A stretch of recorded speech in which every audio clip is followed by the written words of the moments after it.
പ്രശ്നങ്ങൾ ഉണ്ടാവുന്നത് പെട്ടെന്നാണ്. ഇപ്പം മണിച്ചേട്ടന്റെ സഹോദരൻ അദ്ദേഹം നേരിട്ടത് വലിയൊരു അപമാനം തന്നെയാണ്, ഇല്ലെന്ന് പറയാൻ പറ്റില്ല. കാരണം എന്താണ് സൗന്ദര്യം കൂടിപ്പോയി എന്ന് പറയുന്ന ആ ഒരു വ്യക്തിയുടെ തലയിലുള്ളത് കറുത്ത നിറമാണെന്ന് മനസ്സിലാക്കാൻ പറ്റാത്ത അതൊരു കഴിവുകേട് തന്നെയാണ്. അപ്പൊ അങ്ങനെ കളിയാക്കലൊക്കെ ഉണ്ടായിട്ടുണ്ടല്ലോ. എനിക്ക് ഒരുപാട് കളിയാക്കൽ വരുന്നതാണ്. കാരണം ഈ അച്ഛനും അമ്മയ്ക്കും വേറെ മാറിയാണ് താമസിക്കുന്നത് എന്റെ ജീവിതത്തിൽ ലൈഫിൽ. അപ്പൊ വീട്ടിൽ ഒറ്റപ്പെട്ട ഒരു ലൈഫായിരുന്നു എന്റെ.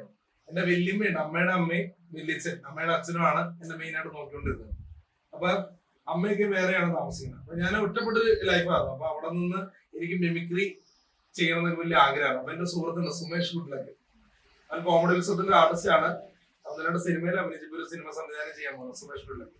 അപ്പൊ അദ്ദേഹത്തിന്റെ മുമ്പിൽ പോയിട്ട് അപ്പൊ ഞാൻ വല്യമ്മോട് പറഞ്ഞു മിമിക്രി ഒക്കെ ചെയ്യുമ്പോൾ അതിന് മുമ്പ് ഒരു ദക്ഷിണ വയ്ക്കണം. ഈ ദക്ഷിണ വെച്ചാലാണ് ഒരു അനുഗ്രഹം ഉണ്ടാകുന്നത്. അതുപോലെ തന്നെ ഞാൻ പോയി വലിയ അടക്കിയ വെച്ചപ്പോൾ കളിയാക്കി പൈസ ഒന്നും ഇല്ലെന്ന് ചോദിച്ചപ്പോ ഞാൻ 10 രൂപ ഇങ്ങനെ തൊട്ട് വെച്ചു കൊടുക്കും. അതുപോലെ എനിക്ക് അങ്ങനെ ഇങ്ങനെ സിനിമയിൽ കാരണം എന്ന് പറയും. അപ്പൊ അന്ന് ഞാൻ വിളിക്കുന്നത് ചേട്ടാന്നാണ്. ഇപ്പൊ ഞങ്ങള് കമ്പനി കൂടുതൽ ഇടാപോടാ ബന്ധായി. അപ്പോൾ എന്നെ പറഞ്ഞ് മിമിക്രി ഒക്കെ ചെയ്യും, മിമിക്രി ചെയ്ത് എങ്ങനെയൊക്കെയാണെന്ന് പുള്ളിയുടെ സപ്പോർട്ടോടെ സ്കൂളിൽ മിമിക്രി തുടങ്ങി. അങ്ങനെ എങ്ങനെയാണ് വന്നത്. പുള്ളിയൊരു സപ്പോർട്ടാണ്. അപ്പൊ വല്യമ്മയെ വലിച്ചത് നല്ല സപ്പോർട്ടായിരുന്നു. പക്ഷെ എന്തെങ്കിലും കാര്യം തീരും എന്നുള്ള അതിലാണ് നമ്മൾ മുന്നോട്ട് ഇപ്പോഴും പോയിക്കൊണ്ടിരിക്കുന്നത്. നമ്മൾ പ്രതീക്ഷ ഒരുപാട് വെച്ച് കഴിഞ്ഞാൽ ജീവിതത്തിൽ എന്തെങ്കിലും ആവും. താഴേക്ക് പോവാണെങ്കിൽ താഴേക്ക് തന്നെ പോകും എന്ന് പറഞ്ഞത്. ചേട്ടന്റെ ഭാര്യ നല്ല സപ്പോർട്ട് സപ്പോർട്ടാണ്. എന്റെ മകനൊക്കെ എന്റെ കൂടെ അഭിനയിക്കുന്നുണ്ട്.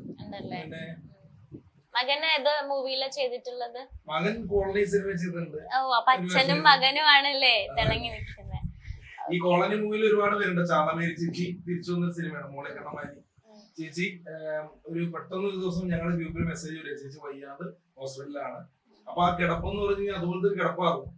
ആള് തിരിച്ചു വരാന്നൊരു പ്രതീക്ഷയായിരുന്നു. പക്ഷെ എന്തോ ദൈവം, ചേച്ചി എപ്പോഴും പറഞ്ഞൊരു കാര്യമുണ്ട്, എന്നെ അങ്ങോട്ട് ഈ മാതാവ് വളർന്ന കാലം എനിക്കൊന്നും സംഭവിക്കില്ല എന്ന് പറഞ്ഞു. അത് കറക്റ്റ് കാര്യമാണ്. ചേച്ചി ഡബിങ്ങിന് വരെ വന്നു.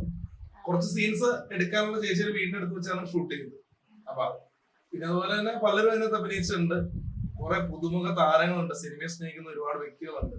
പിന്നെ പാട്ടുകളാണെങ്കിലും 1-2 പാട്ട് നല്ല ഫീൽ ചെയ്യണം, സെന്റിമെന്റ്സ് പാട്ടുണ്ട്. കലാഭവൻ പത്മ ചേച്ചി പാടിയ പാട്ടൊക്കെ നല്ല രസമുള്ള പാട്ട്. പിന്നെ മണികണ്ഠൻ ചേട്ടൻ പാടിയിരിക്കുന്നത്. പ്രസീത ചാലക്കുടി സിനിമയിൽ അഭിനയിച്ചിട്ടുണ്ട്, നല്ലൊരു പാട്ടും പാടിയത്. നല്ലൊരു മൂവിയാണ് സിനിമ. പിന്നെ ബാക്കിയെല്ലാം സ്വീകരിക്കുന്ന പ്രേക്ഷകരാണോ, പ്രേക്ഷകര് നമ്മളെങ്ങനെ ഒക്കെ ഓർമ്മയാണ്. അത് തീരുമാനിക്കുന്ന പ്രേക്ഷകരാണ്. ചേട്ടൻ പാട്ട് പാടും, ചേച്ചി പാട്ട് പാട്ടൊന്നും ഇല്ല.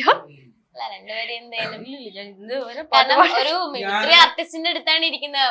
പാട്ടുകളുണ്ട്, മിമിക്രി ഉണ്ട്, അഭിനയം എല്ലാം ഉണ്ട്. ചിരിക്കാനുള്ള സാധനം ചെയ്യാം. ഇപ്പൊ നമ്മുടെ ചോട്ടാമുമ്പ എന്ന് പറഞ്ഞ സിനിമയില് മണിച്ചേട്ടൻ കണ്ടെങ്കിൽ ഭയങ്കര വില്ലനായിട്ടാണ്. ഈ മണിച്ചേട്ടൻ ചെയ്ത ഈ ക്യാരക്ടർ മാമുക്കോയ്ക്കായോട് മാമുക്കോയുടെ ശബ്ദം അടിപൊളിയായിട്ട് എന്താണ് അവതരിപ്പിക്കുന്നുണ്ട്. അപ്പൊ അതൊന്ന് കാണിക്കും. അത് ഞാൻ അതായത് ഫസ്റ്റ് ഞാൻ മണിച്ചേട്ടൻ ചോട്ടാമുമ്പ സിനിമയിൽ മണിച്ചേട്ടൻ ഒരു കഥാപാത്രം ചെയ്യാം. പിന്നെ മരണം കണ്ട മനസ്സിനെ പറഞ്ഞേക്കുമ്പോ നിന്റെ മകനെ ഞാൻ കൊല്ലും.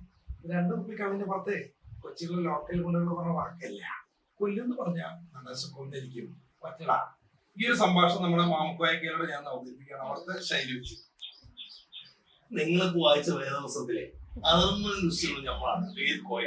നിന്നെ മരണം കണ്ടു വച്ചിരിക്കുമ്പോ നിന്റെ മോനെ നമ്മൾ കൊല്ലും. ഇത് 2 കുപ്പിക്കള്ളിന്റെ പുറത്ത് കോഴിക്കോടുള്ള കുട്ടികൾ പറഞ്ഞ വാക്കല്ല, അവനെ കൊല്ലുന്ന് പറഞ്ഞാൽ പറച്ചോനാണ് കൊന്നിരിക്കും. ശരിക്കും ഷൂട്ടിന് പോയി. ഞാൻ സന്തോഷ് പണ്ഡിറ്റിന്റെ പടത്തിൽ വില്ലനായിട്ട് ചെയ്യുന്നുണ്ട്. അത് പറഞ്ഞില്ലേ, പുതിയ പട ഷൂട്ട് എടുക്കാം.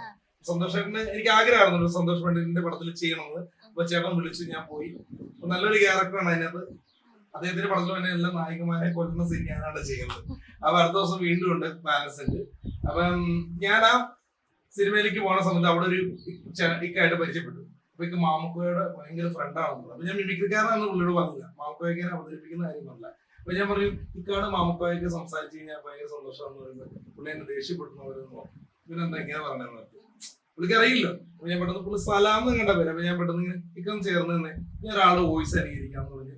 പുള്ളി ഇങ്ങനെ ഇക്കാതെ ഓർത്തപ്പോ ഞാൻ പെട്ടെന്ന് മോനെ സലാമേ നമ്മളൊക്കെ എന്ന് പറഞ്ഞ് പഠിച്ച പോലെയല്ലേ ഇപ്പോഴത്തെ പിള്ളേര് ന്യൂ ജനറേഷൻ ആണ്, എന്ത് വേണമെങ്കിലും ചെയ്യും മോനെ എന്നൊക്കെ പറഞ്ഞ് കുറച്ച് സൗണ്ട് കഴിച്ചപ്പോ പുള്ളി എന്നെ കെട്ടിപ്പിടിച്ച് കുറെ ഉമ്മയെ എന്നിട്ട് കരയെ പുള്ളി. അപ്പം അപ്പൊ ഞാൻ പറഞ്ഞു സത്യം പറഞ്ഞാൽ എനിക്ക് ഭയങ്കര സന്തോഷമായി പോയി. എന്ന് വെച്ചാൽ നമുക്ക് ആദ്യമായിട്ട് നമ്മളൊരു നടനെ അനുകരിച്ചു, കാരണം പുള്ളിയുടെ വലിയ സുഹൃത്തായിരുന്നു. അപ്പൊ ഇങ്ങനെ ഒരു ഭാഗ്യം എനിക്കുണ്ടായി. പറഞ്ഞു പുള്ളി കോണ്ടാക്ട് ചെയ്തു, നമ്പർ വാങ്ങി അങ്ങോട്ടും ഇങ്ങോട്ടും വിളിക്കുകയാണ്. കാരണം വെച്ചാൽ ആ ഒരു പെട്ടെന്നൊരു അടുപ്പായി പോയി അയക്കാട് സൗണ്ട് എടുത്തു. നമുക്ക് വയ്ക്കാൻ ഒരുപാട് പേര് സ്നേഹിക്കുന്നുണ്ട്, അല്ലെങ്കിൽ ഒരു നല്ല സുഹൃത്താണ്.